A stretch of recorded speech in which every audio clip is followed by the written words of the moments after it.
बिहार विधानसभा चुनाव के लिए एजेंडा एनडीए और महागठबंधन ने सेट कर लिया है। अब यह बात साफ हो गई है कि इस बार विधानसभा चुनाव में 2005 की गूंज ही सुनाई पड़ेगी। नीतीश कुमार के नेतृत्व वाला एनडीए 2005 के पहले की स्थिति बता दिखाकर वोट लेने की कोशिश करेगी। वहीं तेजस्वी यादव की अगुवाई वाला महागठबंधन 2005 के बाद के 20 वर्षों की नाकामी पर जनता के बीच जाएगी। बिहार में सेट हुआ विधानसभा चुनाव का एजेंडा, चुनाव में सुनाई देगी 2005 की गूंज। तेजस्वी और नीतीश बताएंगे एक दूसरे की कमियां। बिहार विधानसभा चुनाव में एनडीए ने अपने मुद्दे का संकेत दे दिया है। सीएम नीतीश कुमार से लेकर पीएम मोदी तक की जुबान से जिस तरह से 2005 के पहले की बातों का जिक्र होता रहा है, उससे साफ है कि एनडीए के पास नया मुद्दा विपक्षी महागठबंधन को सत्ता में आने से रोकने के लिए नहीं है। बजट सत्र में विधानसभा में राज्यपाल के अभिभाषण पर नेता प्रतिपक्ष तेजस्वी यादव और नीतीश कुमार के बीच जो नोकझोंक हुआ, उसमें फिर इसका प्रकटीकरण हुआ कि एनडीए 2005 के पहले की स्थिति को ही मुद्दा बनाएगी। 2005 के पहले कुछ था जी, नीतीश कुमार का तकिया कलाम है। यही भय और भाव दिखाकर वे नवंबर 2005 में सीएम बने थे। उसी भय को भुनाकर वे बाद में भी सीएम बनते रहे। मोदी इस बार बिहार आए तो 2005 के पहले के जंगल राज की चर्चा की। कहा गया कि पीएम मोदी ने इस साल अक्टूबर में होने वाले विधानसभा चुनाव के लिए एजेंडा सेट कर दिया है। लोकसभा चुनाव में भी केंद्रीय नेताओं से लेकर एनडीए के प्रदेश स्तर के नेताओं ने राजद का यही भय दिखाकर वोट मांगा था।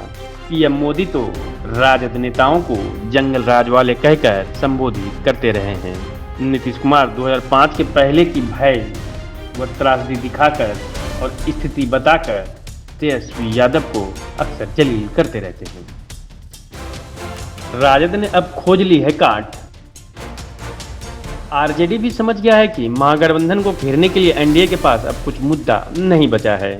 एनडीए के इस मुद्दे की काट भी राजद ने अब खोज ली है। सदन में भाषण के दौरान तेजस्वी यादव ने यह स्थापित करने की कोशिश की कि नीतीश कुमार या एनडीए के दूसरे छोटे बड़े नेताओं का यह आरोप निराधार या गलत है कि बिहार में 2005 के पहले कुछ नहीं था।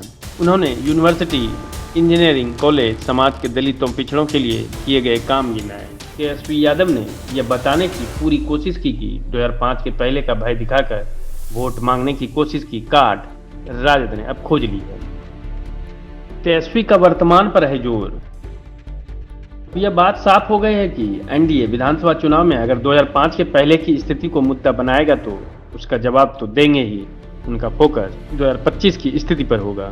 उनके बातों में इसकी झलक भी मिली, कैसे एक पुल बनने से पहले ही 3 बार टूट जाता है।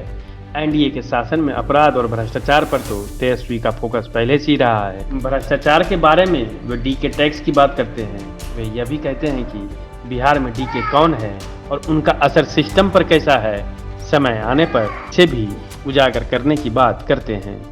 कुल मिलाकर तेजस्वी यादव चाहते हैं कि अतीत के बजाय 2025 की मौजूदा स्थिति पर चर्चा होनी चाहिए। वे यह भी बता गए कि अतीत की गौरव गाथा भी उनके पास अब आ गई है, जिसकी झलक उन्होंने सदन में भी दिखाया है। नीतीश कुमार और तेजस्वी यादव की इस नोकझोंक से ये सवाल उठता है कि इनमें कौन सही बोल रहा है।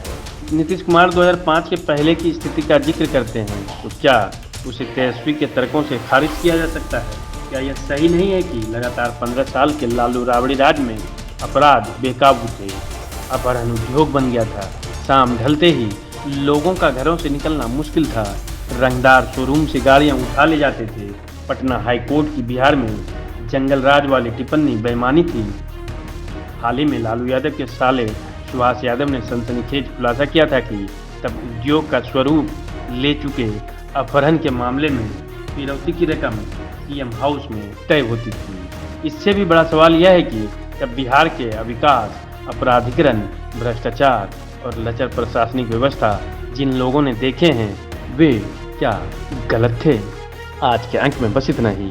अगले अंक में कोई और राजनीतिक खबरों के बारे में बताएंगे। वीडियो कैसा लगा कमेंट करके जरूर बताएं।